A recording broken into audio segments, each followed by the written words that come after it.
The University of Kentucky is suing its student newspaper, the Kentucky Kernel. The legal battle isn't over fake news, fact checks, or other journalistic quandaries of the internet age. It's about an old-school public records request. The university says it's protecting students' privacy by sitting on records from a sexual assault investigation. But the state's attorney general told the school to release them to Kernel reporters.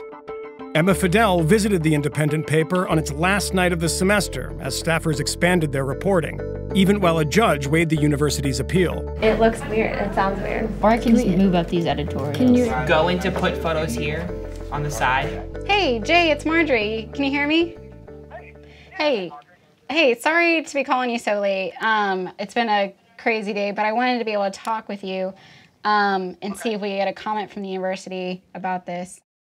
We're just trying to correct a system that has for decades allowed the shuffling of people responsible for sexual misconduct to make their way in and out of academia without notice. We filed the same open records request at every public university in Kentucky. From that request, we've found people who we think are an issue, or people that we think the public has a right to know about. The Kernel dug into the story in April, after a proxy for 2 students told the paper that a professor had sexually assaulted them. The Kernel published the professor's name and that he had resigned amid an investigation. It reported that the university agreed to give him pay and benefits for 6 months after he left. It's not as read a physical copy as when my sister used to go here, so the fact that people are involved and want to know more about it is really exciting. I can see people actually want to read it and want to know what's going on. This front-page story reported that a former Eastern Kentucky University professor left under sexual harassment allegations and is now teaching at a different school. Okay. Have you made changes to this? Because I just realized. Obviously, everybody's heard about the issues with on-campus sexual assault, but mainly by students and things of that nature, but I did not expect it to be as widespread among professors. The University of Kentucky says under federal law it can't release any records that could identify students, even if their names are redacted.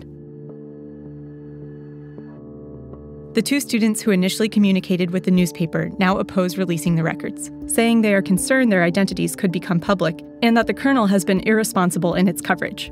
Vice News spoke to one of the women. Anyone who's had any sort of traumatic event, you want to move forward and not think about it. Instead, there are hundreds of articles written on the internet now, dozens by the local school newspaper, and every single one of them risks another person finding out our real identities. The university argues a related point, that the Kernel's coverage has deterred students from reporting sexual misconduct. I've seen a much bigger outpouring of people coming to the Kernel now. A lot of these cases, men and women who want to talk about their stories now. And I wonder if that might be a response of people now questioning how the university does their investigations. UK was really, really helpful to me and to Jane Doe 1. They handled this investigation very well. I have the utmost confidence in their victim services. Yeah, it looks good. Okay, Phoenix out. The judge has said he will rule before the end of December. Kirk says the decision won't be conclusive, especially if the judge sides with the Kernel. It'll be amazing for 5 seconds because I know that immediately after the university's going to appeal the decision. I know that we're on the right side of the law on this. The school wouldn't comment on its next steps in the case, but did say it's working to require sexual misconduct disclosures for job applicants to the university.